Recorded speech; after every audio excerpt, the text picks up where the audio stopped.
Assalamualaikum warahmatullahi wabarakatuh. Halo semuanya, perkenalkan nama saya Sofia Azhara dengan NIM 30. Berikut seputar penjelasan tentang masa keemasan Islam pada masa Bani Abbasiyah.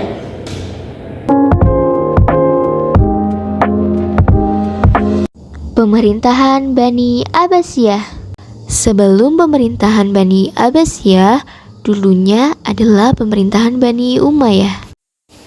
Nah, Bani Umayyah sendiri adalah pemerintahan yang memiliki wibawa yang besar, meliputi wilayah yang luas. Namun, pemerintahan Bani Umayyah hanya bisa bertahan kurang dari 1 abad. Mengapa hal itu? Ya, karena ini disebabkan oleh pemerintahan Bani Umayyah yang kurang mendapat simpati dan penghargaan rakyatnya, sehingga dengan mudah digulingkan oleh dinasti lain, yaitu dinasti Abbasiyah. Dinamakan dinasti Abbasiyah karena para pendiri dan penguasa dinasti adalah keturunan Al-Abbas atau paman Nabi Muhammad SAW.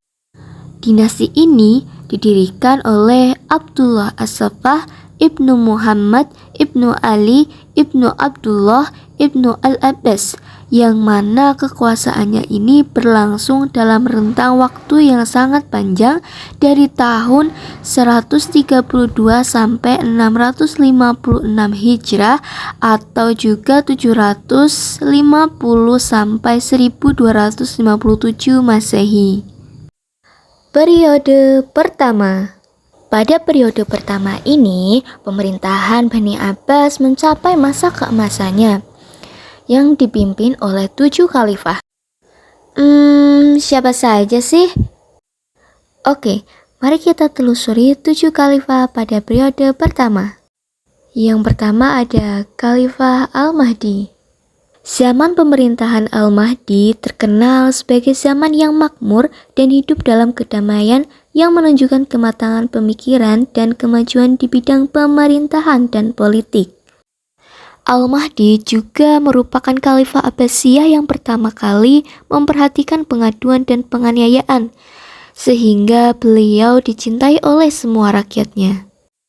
Yang kedua, Al-Hadi. Al-Hadi adalah seorang yang tegas, walaupun beliau gemar berlibur dan bersenda gurau, tetapi semua itu tidak melalaikannya dari memikul tanggung jawab sebagai seorang pemimpin. Beliau juga dikenal seorang yang berhati lembut, berjiwa bersih, berakhlak baik, baik tutur kata, senantiasa berwajah manis, dan jarang menyakiti orang. Lalu kemudian ada Harun Ar-Rasyid. Pada masa Khalifah Harun Ar-Rasyid merupakan puncak gemilangan pemerintah Abbasiyah atau dikatakan zaman yang paling gemilang dalam sejarah. Ada sebab-sebab penting yang menyebabkan Khalifah Harun Ar-Rasyid begitu masyhur, yaitu naungannya ke atas ilmu pengetahuan dan mendirikan Baitul Hikmah yang merupakan sebuah ilustrasi kebudayaan dan pikiran yang cenderung ketika itu Khalifah Al-Ma'mun. Di masa Bani Abbasiyah, spirit of power itu dimiliki oleh seorang khalifah yang bernama Al-Ma'mun dengan membuat Baitul Hikmah, yaitu rumah pustaka. Para cendekiawan dan intelektual muslim yang menerjemahkan tulisan-tulisan filsuf Yunani, Romawi dalam bahasa Arab mendapat penghargaan yang sangat tinggi dari Al-Ma'mun.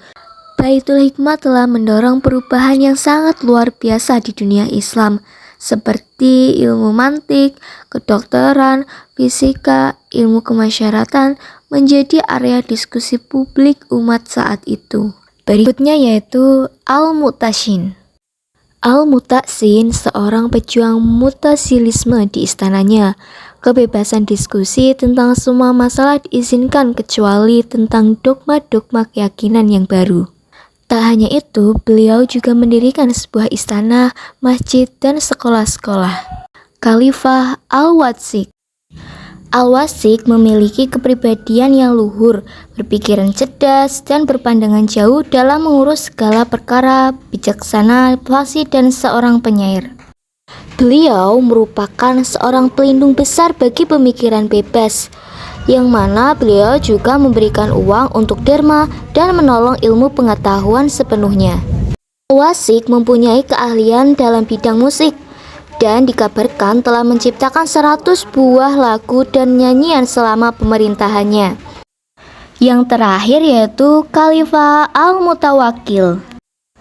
Al-Mutawakkil adalah seorang khalifah yang berhasil memperluas wilayah kekuasaan Islam dan meningkatkan kekuatan militer Abbasiyah. Ia juga dikenal karena menghidupkan sunnah-sunnah Rasulullah dan memberantas bid'ah-bid'ah yang tidak sesuai dengan ajaran Islam. Ia juga membangun infrastruktur seperti jalan, jembatan, dan fasilitas umum lainnya untuk meningkatkan kesejahteraan rakyatnya. Oke, mungkin cukup sekian dari saya. Terima kasih. Wassalamualaikum warahmatullahi wabarakatuh.